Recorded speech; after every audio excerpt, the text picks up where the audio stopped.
welcome everyone. We are here today with a continuing education conversation, and I am very excited because I think this is a crucial topic for mental health professionals and one that is not really talked about much at all. So today we're going to be talking about firearms and mental health, and we have two experts here. We have Andrew and Jake, and I will give their introductions in just a second, but this is kind of the world that they live in, and I'm certainly not an expert in this realm, so I'm excited to kind of pick their brain and talk about how these two topics intersect, how mental health professionals can have conversations around firearms with their clients because they need to happen, and just what are some of the misconceptions that I think we have with this topic. I know a lot of people find it very polarizing. We're not going to talk about that, but it's necessary. You have to talk about that, especially from a mental health and risk assessment perspective. So we're going to dive deeper into that in just a moment. But I'm going to do some housekeeping, a little bit about me. I am a child and adolescent therapist, and I have my own private practice called Brain Space Wellness. Also the founder of Agents of Change Social Work Test Prep, and now obviously we have moved into continuing ed and we now have expanded to all mental health professions. So we now are not just social work based, we are just mental health professional based, which is great. A little bit about kind of my background, which is very different from what we're going to talk about today. I work with kiddos mostly that have maybe learning challenges, learning differences. And then I'm also, but this does connect, I'm also in a doctoral program, and in there I'm very passionate about supervision and ethics and cultural competency. And we were just having a little chat about how this falls under that umbrella. Cultural competency and cultural humility is more than just race, socioeconomic status. People can have multiple identities that intersect. So that's a little bit about me. A little bit about Andrew. Andrew has done a conversation with us before. He's done a variety of things, as I feel like everyone in mental health has done a laundry list of things. He currently works for Delta Defense. He provides individual and group coaching to employees. He talked to us probably about a year ago about workplace wellness and how he incorporates that. He's a culture trainer. He teaches new employees about emotional intelligence skills, and he facilitates sessions with teams to resolve conflict and improve collaboration. So we talked a little bit about that. And then we have Jake here. And I just like everyone else, Jake has done a variety of different things in the field. We were just talking, he does these type of educational talks often. He is a marriage and family therapist and holds also a degree in higher education administration, working with higher ed and universities. So he's going to talk a little bit more about his work that he does. Trainings is a big thing of what he does in addition to seeing clients. So you can see here Nevada Bar Association, Nevada Law Enforcement Academy, Nevada State Civil Attorneys Association, variety of he's had his hands in a lot of agencies in Nevada. So we are very excited to have both of these experts here. And our quick rundown logistically, why is this topic important? I think it's very obvious why this topic is important, but building trust and rapport with clients, we need it to, as mental health professionals, have a basic knowledge of firearms, because we will get into some of the stats. It's a common thing that a client is a firearm owner, but people don't talk about this. So it's a big barrier, I think, to getting these conversations off the ground. So we're going to talk about that. How do you build trust and rapport to have these conversations? How do you get the courage to have these conversations? Enhancing safety and risk assessment. We will ask Jake a little bit more about that, because I have some statistics on suicide prevention, those type of things. So what questions do we ask? How do we ask these questions when we are working with clients? And then informed, productive public discourse. I was just saying it's a very polarizing topic, which it maybe doesn't, I think it gets politicized, but that's not the angle that we're talking about today. We're going to understand like how we can reduce misunderstandings and promote fact-based conversations. So that's why this is important. Learning objectives, participants will be able to identify common misconceptions. We'll start with that. Risk assessment strategies, how do we have these discussions? And then we're going to talk about the cultural competency piece, right? how does culture, identity affect conversations that we have with our clients? So that was kind of our rundown. I just put some stats that Jake has shared from some of his presentations up here. So I will go ahead and jump in, and Jake and Andrew, you can go ahead and just kind of give us a quick introduction of how you got into this work, how you got into the firearms space. So you can take it from here. You go first. You're closer in time zone than I am. Okay. Hello, everyone. Thank you for being here. I think, as Megan alluded, this is a really polarizing topic, and this oftentimes it creates a lot of fear and discomfort. So the fact that you clicked on the link, that you're here, I think is really great to see, and I'm glad that more people are interested in kind of learning about firearms and mental health, these two things that seem very polarized. I got into this field kind of out of dumb luck or chance. I grew up in a home where guns were used to hunt, and we lived outside and spent a lot of time in the outdoors, and that included camping and fishing and firearm use of a wide variety. And then became a therapist and kind of saw the intersection of these two unique topics. And I worked in private practice for many years, and then Delta Defense works in the firearm space, and they were looking for somebody to come in-house and provide mental health services to their employees, as Megan kind of mentioned earlier. And so coming into an organization that is heavily based in the firearm industry, connected with me because of my history, and it also allowed me to start really bridging the gap between mental health and this firearm ownership. So just, I would say, kind of out of dumb luck, but really an exciting place to be, because I think there is so much work to be done assessing, the firearm owning community as a cultural group. I love the way that, Megan, you kind of alluded to this being a part of somebody's identity, and oftentimes being a hunter, being a outdoors person, being a gun owner has really become an identity. And so it's one of those cultural components. So I'm excited for our conversation today. Thank you. Oh, well stated. Andrew and I have worked together in the past on a few things, and I got into this again, kind of by dumb luck. I have been a lifelong firearms owner. I came from a family full of cops, but I was never really into the culture, if you will, until I had the chance to meet a guy named Michael Sodini, who founded the organization whose shirt I'm wearing, called Walk the Talk America.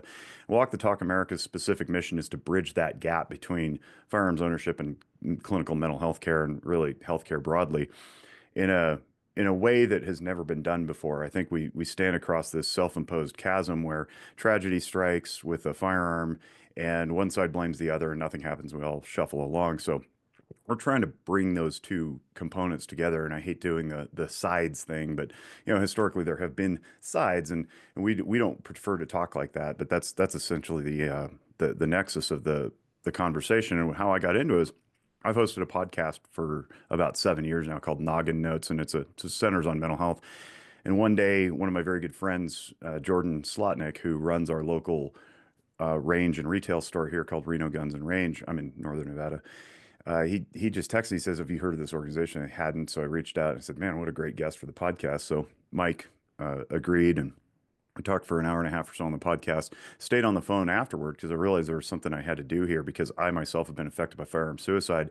My uncle took his life when I was about 7 years old. He did work for the police department. He was not a cop. He worked in the motor pool, but still, it touched me. And I think somewhere in the back of my mind, it had always just stayed.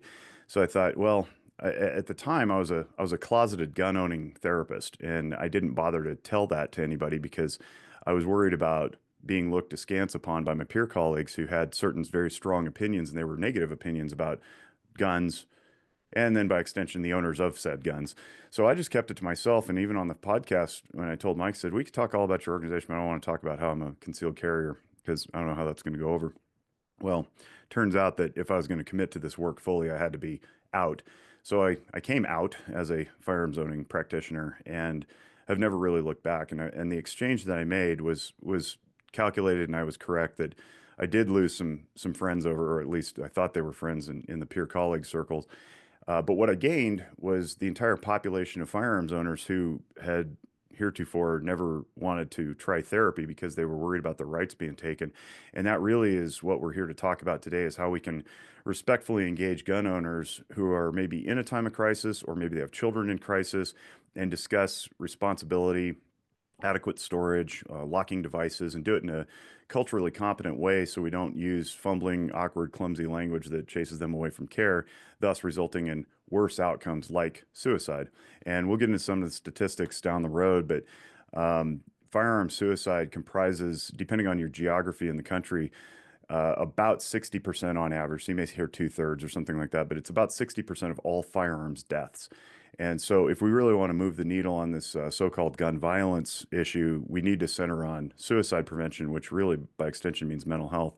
And I appreciate what Megan's doing here with the nod to multiple identities, because if you see our bios, we can be all those things. We can be therapist, trainer, dad, husband, wife, little league coach, and all of that can be contained within the same person. So to play identity politics and try to pretend that just because we know something about a person indicates that we know all the things about one person based on that one thing is really a mistake. And I think that we don't do ourselves any favor as professionals when we leap to conclusions about the entirety of a human based on one particular aspect of that human. So I love that you're also reaching across to multiple different professional stripes as well, because I think for a long time, the professions of social work, marriage and family therapy, professional counseling, psychology, they've all been infighting instead of collectively working together to advocate for the whole of the profession. So I really appreciate that. And I love that we're not turf warring anymore. Yeah. Well, thank you both for being here. And like I said, this is way outside my expertise. So I'm also just curious because I was, when I was doing some self-reflection, I'm not knowledgeable on this, and I don't think I have enough information to be able to have these conversations. And I'm like, wow, that's a big gap, right? We need to be able to have these conversations. So I just put some stuff up here so people can see. Owning a firearm is not a minority. I mean, yes, less than 50%-ish, but it's not like you're never going to interact with someone that's a firearm owner if you are a mental health professional. So, and I know that Jake, you talk about this a lot in some of your work, but why is it important to know these statistics of how many people own a gun or how many households owning a firearm for mental health professionals? Because I think sometimes in our brains, we're just like, oh, that's such a small portion of people. I don't need to even think about it. I think if we pull the lens back just a little bit, I want to speak a little bit to the idea that in modern times or current years, we've had this proclivity in our profession to engage only with people who are like us. We tend to construct our Psychology Today profiles based on what we're good at, what we like, what demographics we want to treat, and I think it's become very isolative. So that being said, what we want to do is bring a well-rounded, more robust approach to the counseling that we do so that whoever walks through the door can be treated adequately and fairly, and we're not getting into an echo chamber of recursive thought processes, just not moving anybody forward, right? So the more knowledge we can have about the expansive demographic groups that walk across this country, I think the better off we'll be. Now, to your point about the question of the demographic makeup of firearms owners, based depending on geography, you're going to have higher or lower percentages of gun owners. And when I first met Mike and we got off the podcast, the thing that I wanted to do was to create a cultural competence course because I realized that I myself didn't understand gun culture. So, like I said, I've been, a firearms owner my whole life, but I wasn't into it. And I realized in talking to Mike that I was missing something. So very much like you, I realized there was more to learn.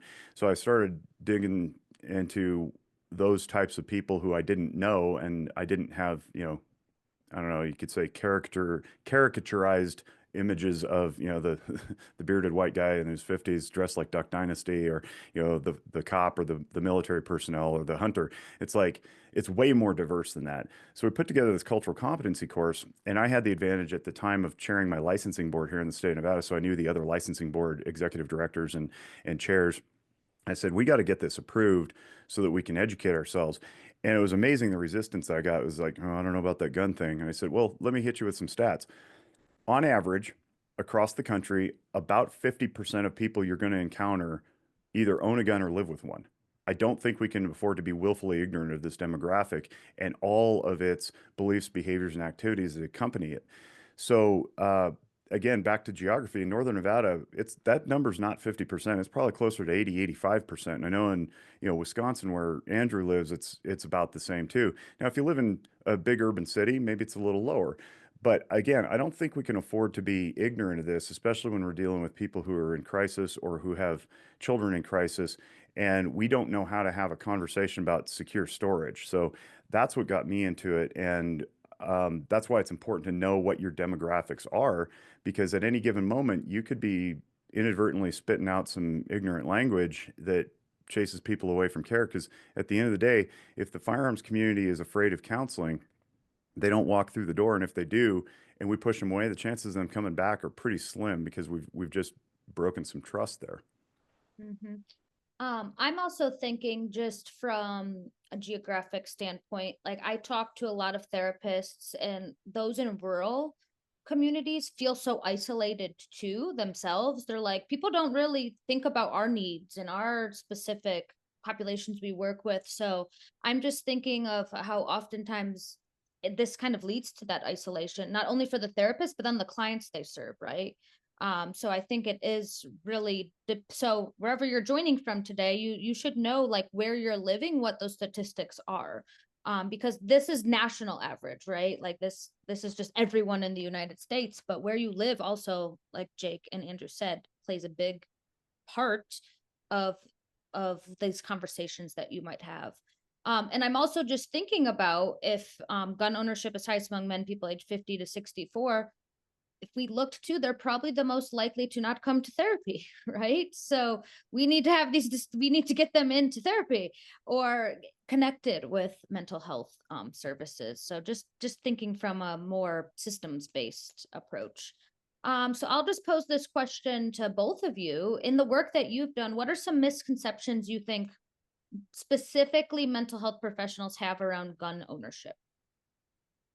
I think you already hit probably the biggest one in my mind, Megan, is that gun ownership is a minority. It's this really small, tiny group over here, and we don't have to think about it. We don't have to fear it. We don't have to worry about it. But as you share some of the statistics and we're talking, we realize just how prolific and common it is, and how normal it is. And I think that does a lot just in the way of kind of exposing and opening us up to these types of conversations. If you haven't grown up with guns in the house, you're uncomfortable with them, you don't understand them, that is a really fearful place to be. And so I love that you're sharing some of these stats, because it opens the fact that this is a fairly large group across our nation, big city or small. We know that there is a sizable group of people who own firearms. And growing. And I'll add to that since 2020, when we had a big gun buying spree, the estimates vary, but we assume that there's about 12 to 15 million brand new gun owners in the last 4 years, and those demographics are comprised of women and ethnic minorities mostly, but also political tilt has shifted. So you can't see it on the back of my computer. I've got a rainbow flag sticker with a word for every color on the rainbow that says every civil right for every single person. And that's from the Liberal Gun Club.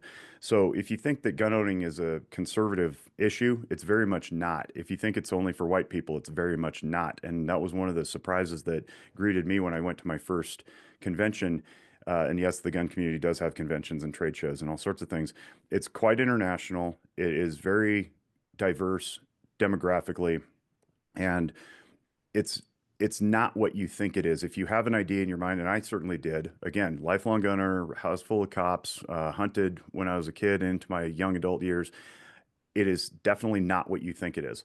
So I would invite the audience to open their minds to the possibility that you may be talking to somebody at any given moment in your life, and they're a firearms owner, and you don't know why they own the gun. But your speculation may not be accurate. So I would invite you just to be humble, be curious, and have an open mind about that, because everybody walking the earth could potentially be a recipient of your services, and it doesn't matter what their hobbies, interests, particular beliefs, political beliefs are. Your job is to provide adequate care and meet them where they are, not where you think they should be or where they could be someday or where the issue is in another place, but right where they are. And just to give a plug for WTTA, which is Walk the Talk America, we do have a 3.5 hour cultural competence training. So if you want to learn more about the guns themselves, the mechanism, how they work, and their commonalities and differences, one platform to the next, I invite you to take that training. It's free. It'll spit you out a little certificate at the end if you take the quiz, and that's good for CE usually in your state as well because it's been approved by other boards. So that's my misconception that I would like to confront is that the demographic makeup of the firearms owning community is very, very, very diverse, very diverse. Mm-hmm.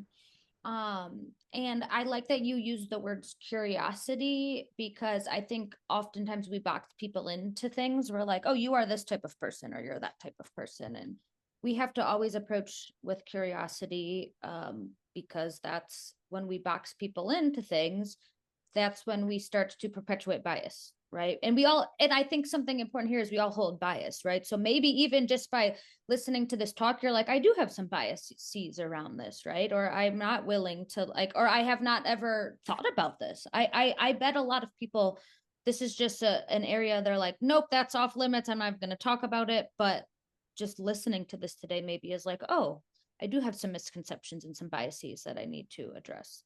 And to that point, Megan, I would add, of course you do.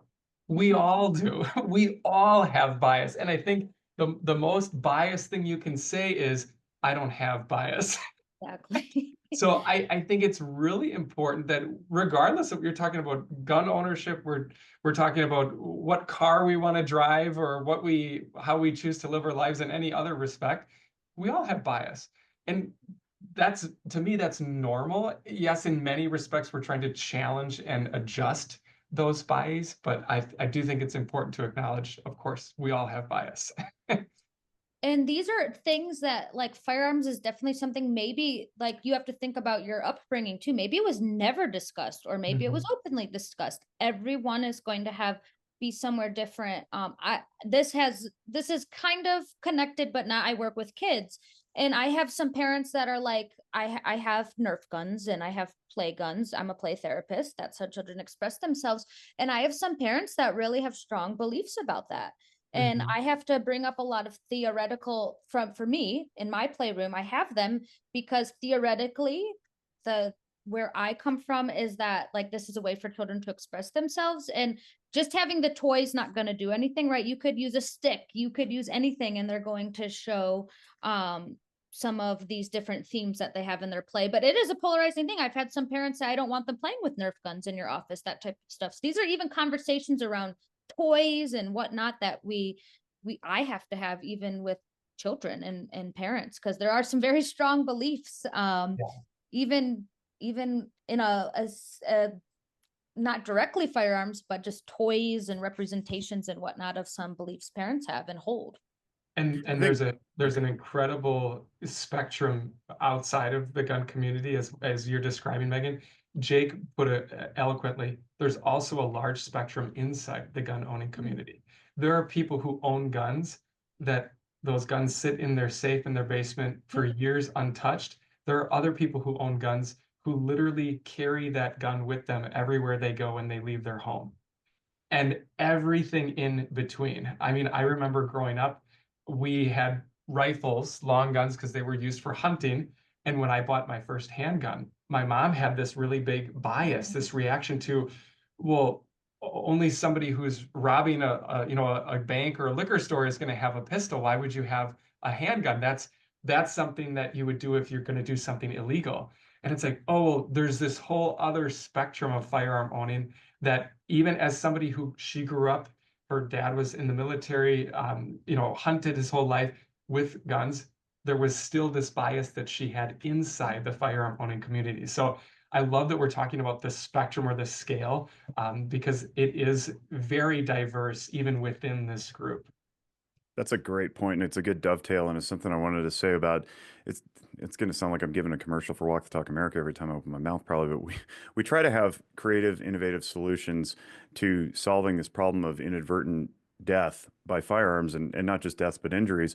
And so we try to come forward with new ideas on how to combat this problem that don't involve legislation, because we believe that education is better than restriction by default.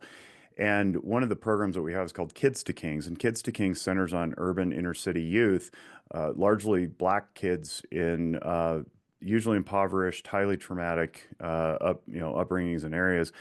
And what we're doing is we're teaching them proper safety, responsibility, responsible storage, what to do if you find a firearm that's unsecured, and to demystify some of what their beliefs are and their own biases about what was just shared, which is that guns in that community are often used for, as we call the neighborhood pharmacist, i.e. drug dealer, or somebody who's going to go hold somebody up. And the kids see what they see through music videos or their own neighborhoods. And the simple fact is that if you poll any of these kids at one of our education sessions, when you take them out on the range and teach them this stuff, you say, how many of you are around guns that are unsecured? It's like 100%. Every hand goes in the air. And we forget about that the parents of those kids often will procure firearms for their own protection, but they don't talk about it. And largely it's like, well, why don't you just call the police? Like, police don't go in those areas. So what we're trying to do is change some of that culture too, to create more responsibility and avoid these unfortunate outcomes through education in the youth. And we're not trying to tell them that they can't have them or, not be around them or anything like that. We're saying, hey, this is a reality for you. So let's approach this reality with sobriety and make a more responsible approach. That's one thing we try to change too, is a little bit of language. Everybody talks about safety, but safety is a very subjective word, and it's become really watered down recently. It's very personal how you interpret that. And frankly, gun owners think they're some of the safest people on the planet because we preach it all the time. And largely that's true. So what we're trying to shift is to responsible. We say responsible storage, and we define it as preventing unauthorized access. So who could be unauthorized? Children. It could be the neighbor. It could be the person who smashes your window and tries to steal it from you. But it could be you in that time of crisis in your life when you yourself shouldn't be around your firearms. And we want to explore ways that we can separate person from object if that object is something that could provide a potentially lethal outcome if you're in a bad spot at some point. So these are some of the programs we're working on, but it definitely spans a large large piece of the population that we might not otherwise think about. Thank you for sharing that. I'll go to the next slide because this is from the CDC data from 2022, but you talked a little bit about this of gun suicide rates. And I'm thinking from a mental health professional, like when we're doing risk assessments and we're making safety plans, like this needs to be a discussion. I'm thinking I work with kids and, say that they are self-harming with something sharp. We would put in the safety plan, not have access to this, but we don't. And I work with kids. I don't think that I've ever seen it come across many risk assessments that ask, do you have firearms in your home? Which that's leaving off a huge risk factor there. So I'll leave this up to both of you, but why do you think, like, knowing these statistics from a crisis safety risk assessment, why is it important to ask these questions about, do you have access to firearms, when we're thinking about crisis and risk assessment and safety concerns? Well, it's because it's the most lethal object we could use. It's the most effective at taking one's own life.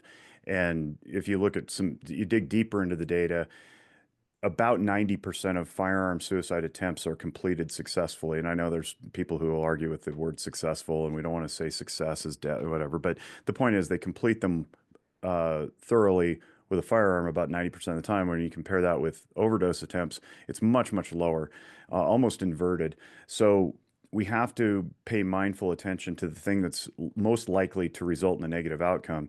And to your point about the safety plan, one other thing Walk the Talk America has is a firearm safety plan. We call it a mental health plan, because what we're trying to do is not just do suicide prevention at the time of crisis, but to get upstream from that to keep people well. And one of those ways you can do that is to sit down and collaborate with your friends and family members on what to do if and when this time comes in your life. Who can you trust? Who can you turn to hand the guns off? Or if you're in a state like mine where you're not allowed to do that without a background check, what other ways and means can we step in that moment. And part of that mental health plan is to keep yourself well. What do you do to stay healthy? Exercise, watch emotional functioning videos by Jake, read, exercise, all that stuff. So, participate in hobbies.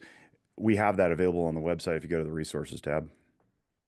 Awesome. And Andrew, I'll let you, from your perspective too, why do you think seeing these statistics or having these conversations for safety in crisis are important? I think the statistics, again, and we've been talking about this here, show just the size of this group of people who are in a home where firearms are present, where firearms maybe are there, but they're not accessible. And so I think it highlights the importance of asking those questions. The scary side of that, from my vantage point, is if we get too afraid of the fact that there are firearms in the home and we fail to clarify that, okay, you have firearms in the home, does that child or does that person have access to those firearms?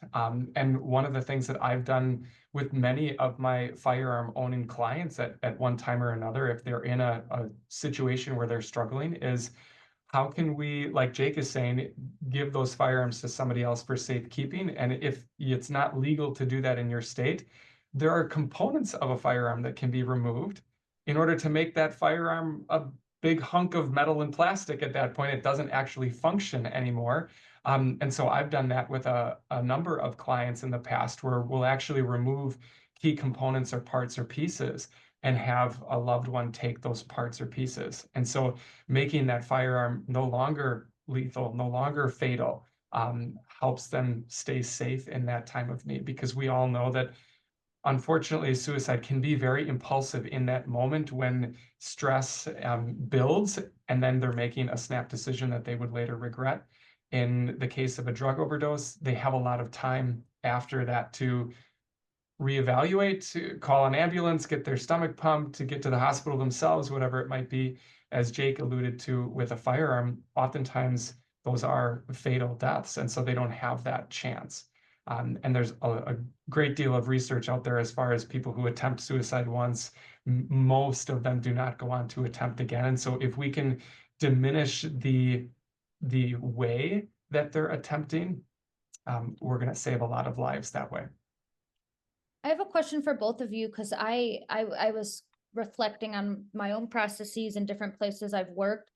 Is this from let's say you work in a clinical setting and you have clients coming in, would this be something like asking about firearms ownership? Would that be something you think you would ask in an intake? Because I'm thinking, I've never asked this question, and why have I not, right? It's such an important thing. So when do you have these conversations? How do you have these conversations? Because I think there could probably be a lot of discussion around, does your intake process even ask these type of things or not? Yeah, I don't. And the reason I don't is because it's not relevant until it's relevant. So for the same Okay. reason, I won't ask if they have a pool or Okay. rope. I'm not interested in asking if they have a pool or rope, just because of my own insecurities or irrational fears about trying to control a person's environment. They walk in and they say, I'm struggling with depression because I just got broken up with by my girlfriend, or my wife's going to divorce me or whatever.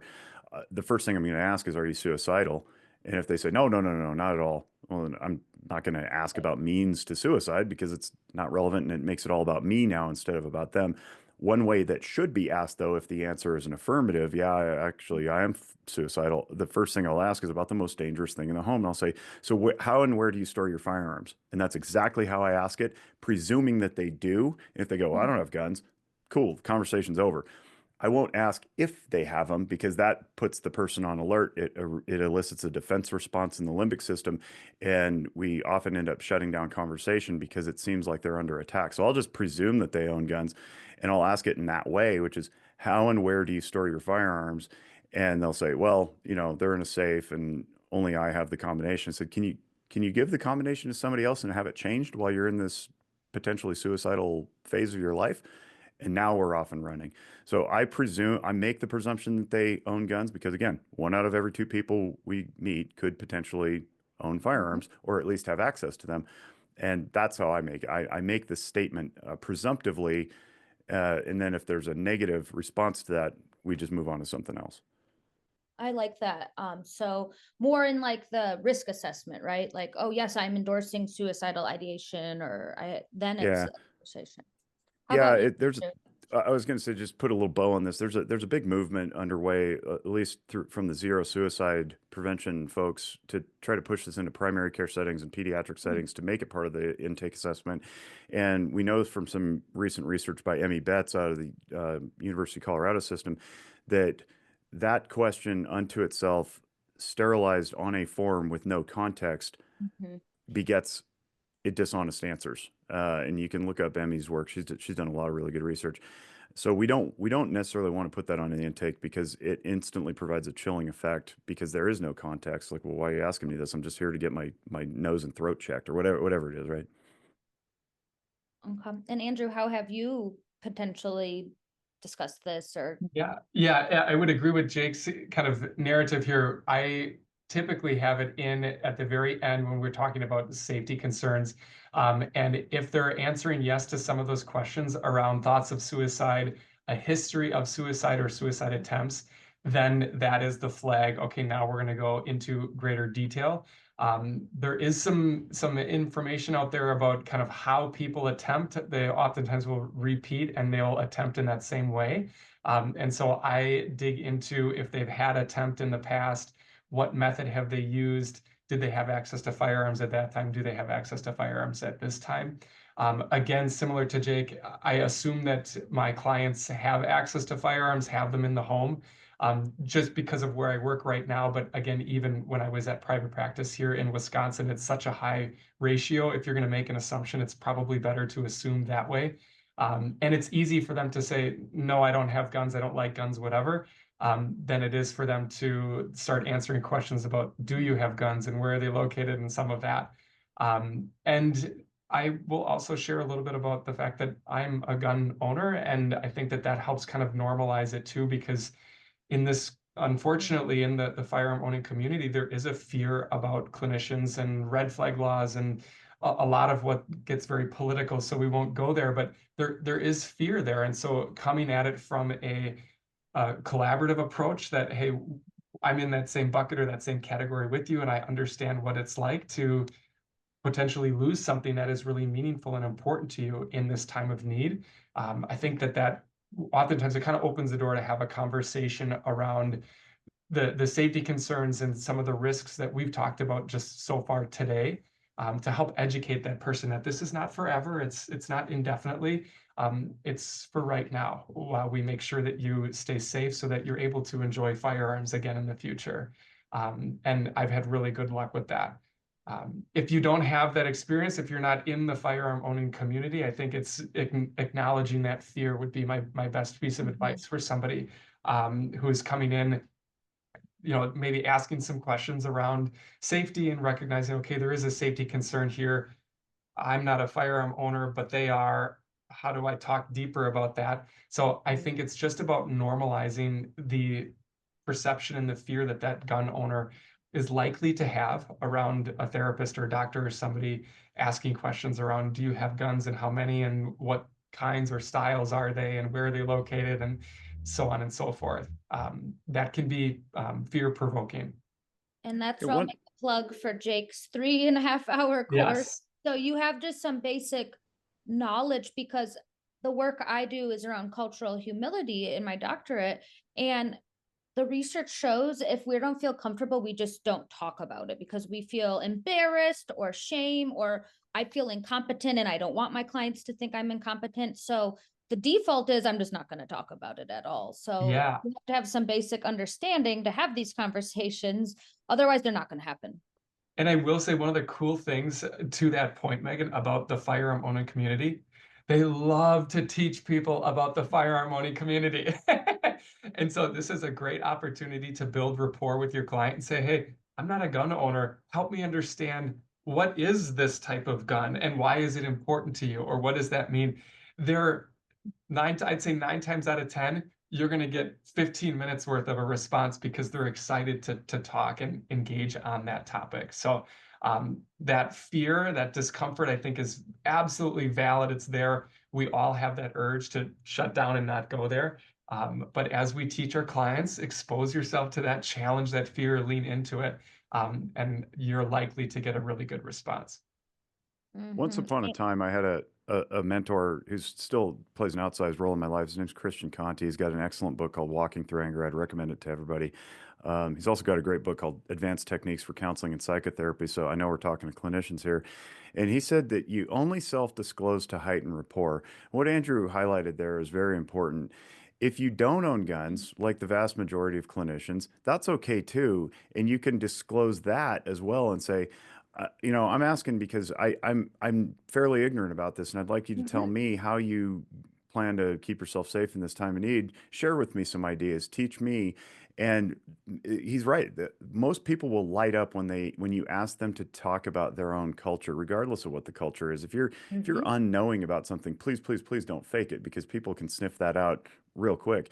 And I think as therapists, we're often taught, you're not the expert on the person's life. It's like, yeah, that's true, but we often hold ourselves as the expert in the room because we went all through this graduate school and we got these thousands of hours of practice and all that. And we don't want to admit that we don't know something. So I would lean again, like Andrew said, into that. Acknowledge your shortcomings and your blind spots, and invite them to share with you what they meet. Meet them where they are. Share what they think and how they believe, and I think that'll foster a really strong trust moving forward, so that you don't make presumptive statements that shut down dialogue. And I don't know if you both noticed, I've been using the word cultural humility versus cultural competency because I don't think we can be Yeah. competent and there's so many dimensions of culture. Like, how can you be the expert on that? It's just so multifaceted. So I use cultural humility because that term means approaching with curiosity, right? Like, Yeah. okay, yes, this is a part of, and like you said, someone could present and look a certain way, but that does not tell the story. The story Yeah, can be so complex. So that's why I say cultural humility is just being humble of what you know and what you don't know. And saying that, like, hey, you know what? Like, I'm not sure about this, or seeking supervision if you need to, or just that's going to actually help build rapport. And there's stats out there around cultural humility that when clinicians openly say, hey, or if you make a mistake, right? Like acknowledging that, it's going to actually help the therapeutic relationship versus being kind of sitting in that expert spot. Like we're the experts in a lot of things, but we're not the experts in all things. for sure. If people are interested, that we didn't. It seems like we're pioneering something, and in some ways we are, but the way that Walk the Talk America got started and down the guns and mental health road was, yes, I joined up, but also there was a simultaneous effort by a guy named Johnny Perelli, and I'm going to hold the book up. It's called The Behavioral Science of Firearms. He's a psychologist. You can listen to him on our podcast. It's called Guns and Mental Health. You can download it anywhere, but look up Johnny Perelli and listen to his interview. When he wrote this book, it's basically like a 600-page lit review Mm, on all sorts of things in the firearms world. But he did it because he is a psychologist in New Jersey, and he was commonly asked to conduct what are called gun evaluations for people who want to get their permit or whatever. And he's like, I have no idea what I'm doing here. So he consulted, couldn't find anybody. There were no peer colleagues that he who even knew what he was talking about. So he's like, well, I guess I got to do it myself. So he embarked on this research journey and produced that book. And then there's a follow-up called Firearms in Clinical Practice that was published just about a year ago, 2023, I think, 2022.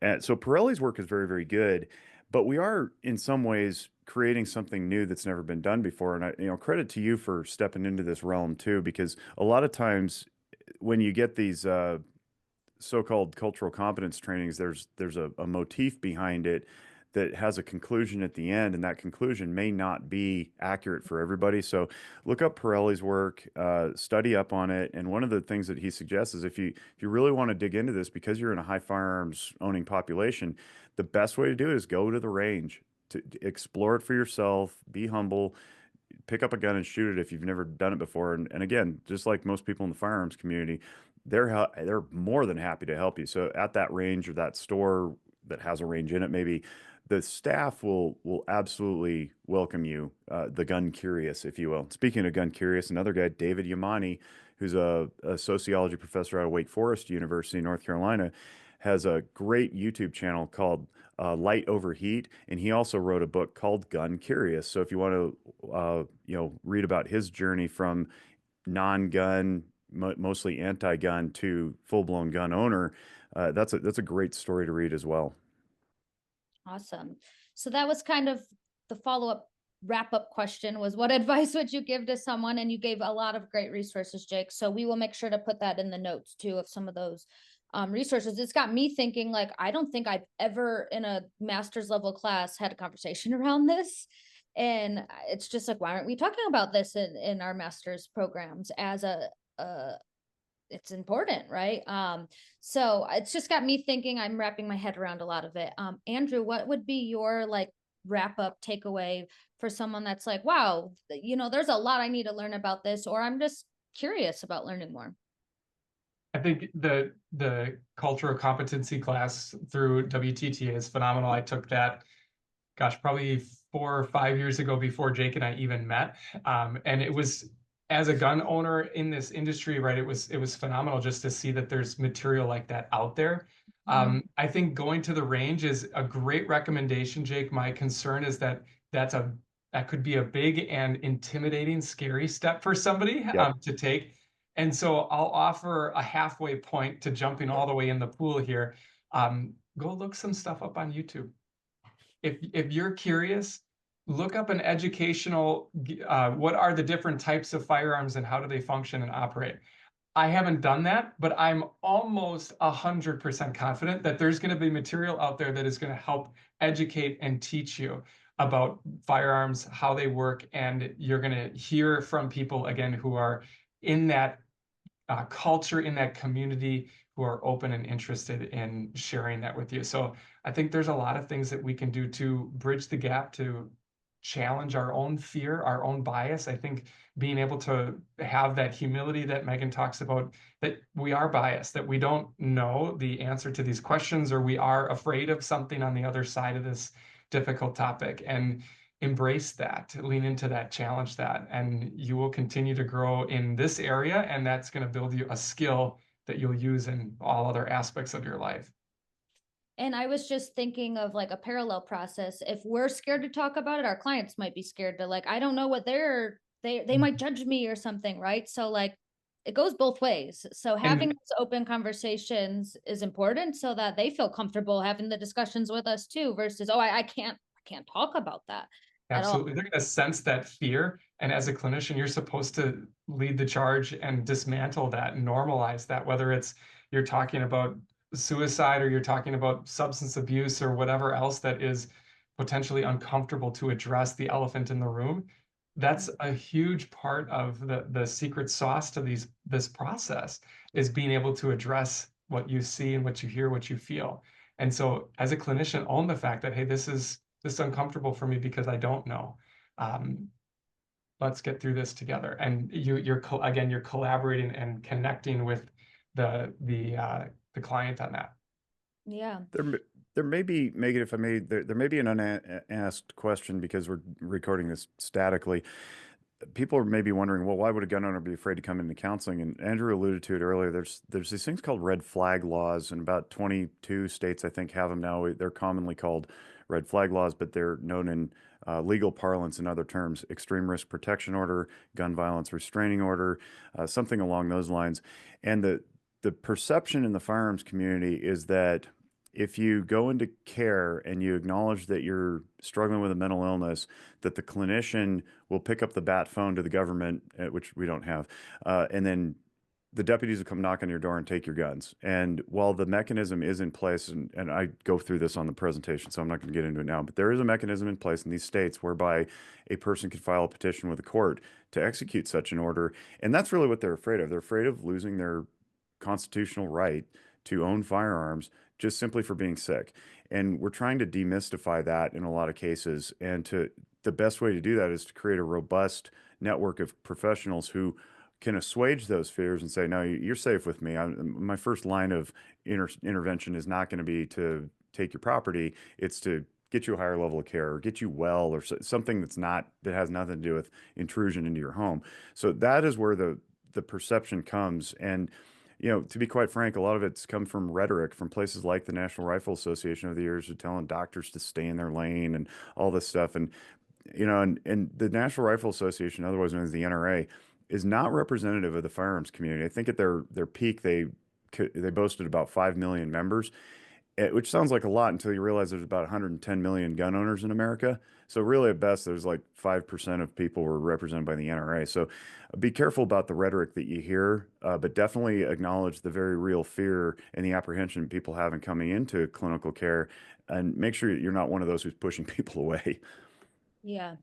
Yeah. And it it reminds me of, when I was in school, they're like, people are scared to tell, they're scared social workers and mental health professionals are going to take their kids away. They think that's what Yeah, CPS is. yeah, that too. I'm thinking very much it's similar to, we have to break some of these stereotypes, so that people are getting the care that they need. And also I would encourage people, wherever you live, check out what the laws are. You need to educate yourself so you know what your laws are. And it's going to be different everywhere. So that's I think a lot of times too, we forget that every state's different and you need to know what your laws are around these different things as well. Well, I have just some more resources here if people want to explore a little bit more. There's some really interesting new stuff on firearms and mental health, different with different minorities. So if you want to peek around a little bit more, and I will list all of the resources we talked about today. But I just want to, we could talk about this for ever and ever, but I think this was a really good first look at discussing this topic. So I hope that people take away from this that maybe they're just thinking a little bit more about it. Or if you were fearful to click on this, thank you, right? So I really want to thank both Andrew and Jake for being here today and sharing your knowledge with us. I think it's crucial information for the mental health professional community. Appreciate being here. It's always an honor to be asked. But I think, Yes. again, it's very, very important topic. And thank you to everyone who's stayed this whole time and watched. I think, unfortunately, it's polarizing, it's political, it's uncomfortable and scary. And so to be able to sit here and absorb what you can and continue to challenge those biases, I think that's wonderful. So thank you for having us. Yes, thank you everyone for tuning in, and thank you to our speakers for sharing their knowledge with us. I hope you enjoyed this continuing education course from Agents of Change. Want to earn your CE credits for this course? Visit agentsofchangetraining.com or the link in the description to purchase the course and take the post-test. If you're looking for more CEs, check out our unlimited plan. You will get unlimited access to 150 plus ASWB and NBCC approved continuing education courses for one low annual fee. We're always adding new courses. Did I mention we also have 5 free CE credits available too? Check it out at agentsofchangetraining.com.